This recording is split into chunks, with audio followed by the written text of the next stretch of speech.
Assalamualaikum warahmatullahi wabarakatuh. Berjumpa kembali sahabat bekam. Kali ini melanjutkan tentang seputar bekam dan manfaatnya. Saksikan terus. Jangan lupa yang belum subscribe, share, and like. Mohon doanya. Bagi ada kritik dan saran silakan tulis di kolom komentar. Terima kasih. Wassalamualaikum warahmatullahi wabarakatuh.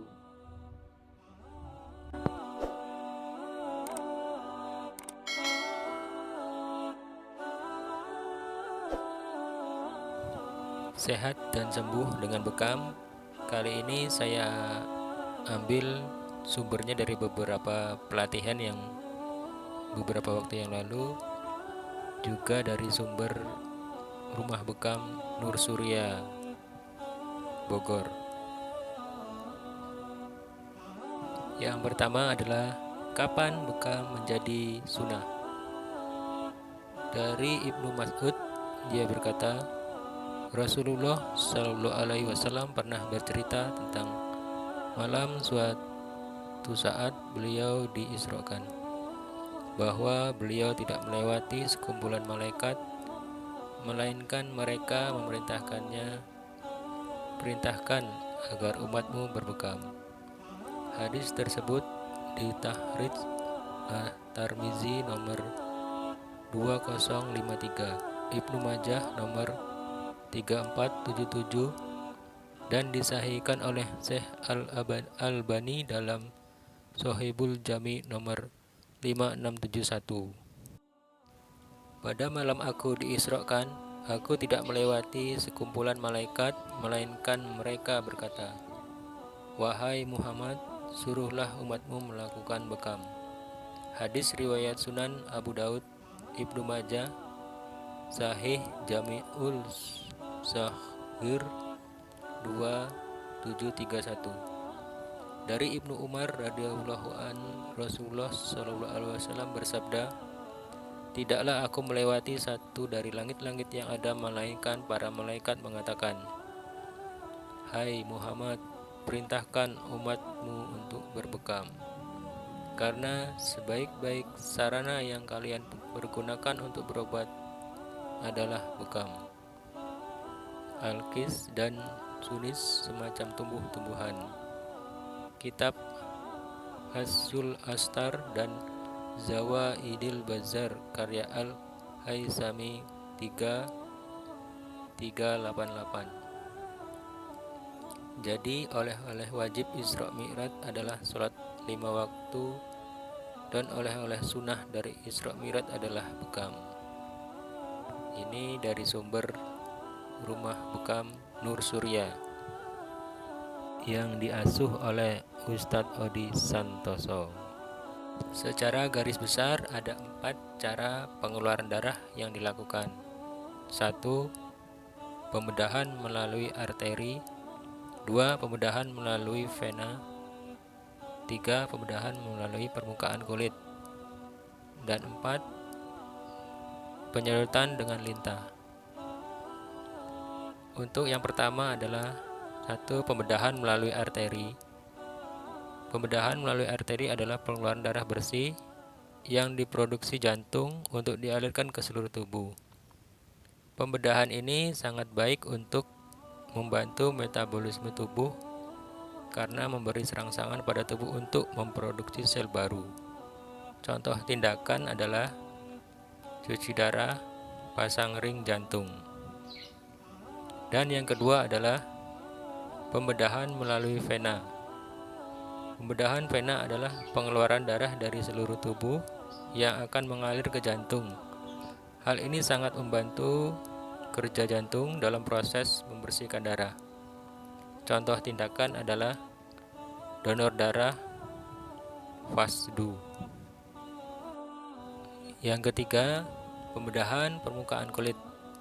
Sisa-sisa racun yang berasal dari makanan yang mengandung zat pewarna, penyedap, pengawet, pemanis, serta pencemaran udara dan pestisida untuk menyemprot hama bagi tanaman, sayuran, banyak berkumpul di bawah kulit yang semuanya sangat membahayakan tubuh manusia. Maka dengan cara detoksifikasi melalui permukaan kulit inilah yang sangat berkesan dan tidak ada efek samping.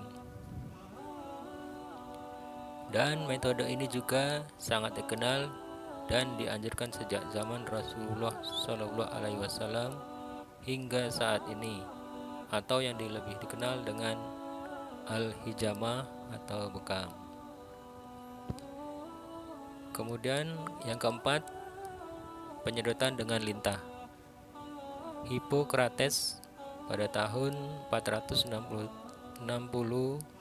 sampai dengan 377 sebelum Masehi, Celsus 53 Masehi sampai dengan 7 Masehi, Aulus Cornelius Galen pada tahun 200 sampai dengan 300 Masehi adalah tokoh-tokoh yang mempopulerkan terapi lintah ini.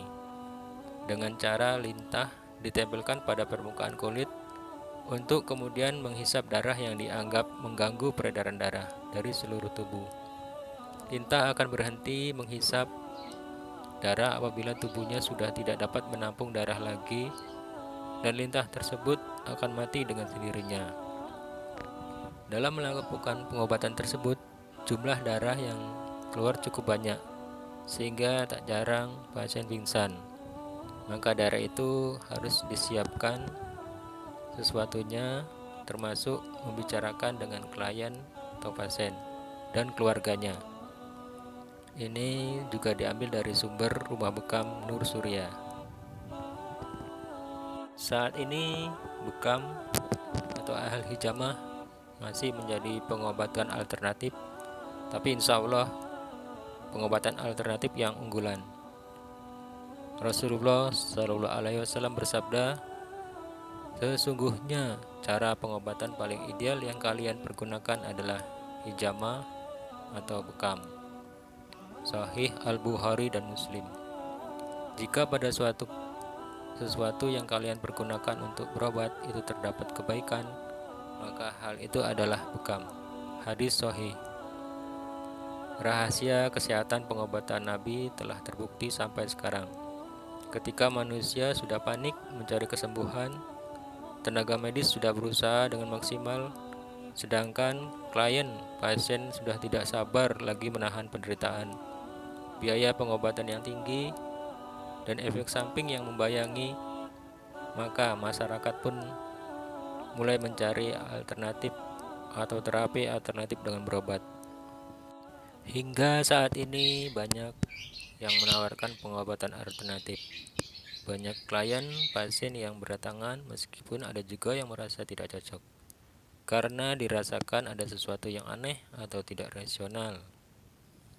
Untuk pengobatan bekam, sebenarnya tidak pantas dikatakan pengobatan alternatif, karena Rasulullah Shallallahu Alaihi Wasallam memberikan garansi, sedangkan beliau sebagai suri tauladan baginda Rasulullah Shallallahu Alaihi Wasallam mengajarkan kepada umatnya untuk cara menjaga kesehatan dan menyembuhkannya, sebagaimana sabda beliau tentang terapi bekam. Ini saya ambil juga dalam beberapa sumber, termasuk dari Rumah Bekam Nur Surya pada pelatihan-pelatihan yang telah saya ikuti, dari makalah yang kami dapat dan dari ustadz yang mengajarkan langsung kepada kami. Semoga bermanfaat. Mohon doanya. Jangan lupa jika ada kritik dan saran, tulis di kolom komentar. Wassalamualaikum warahmatullahi wabarakatuh.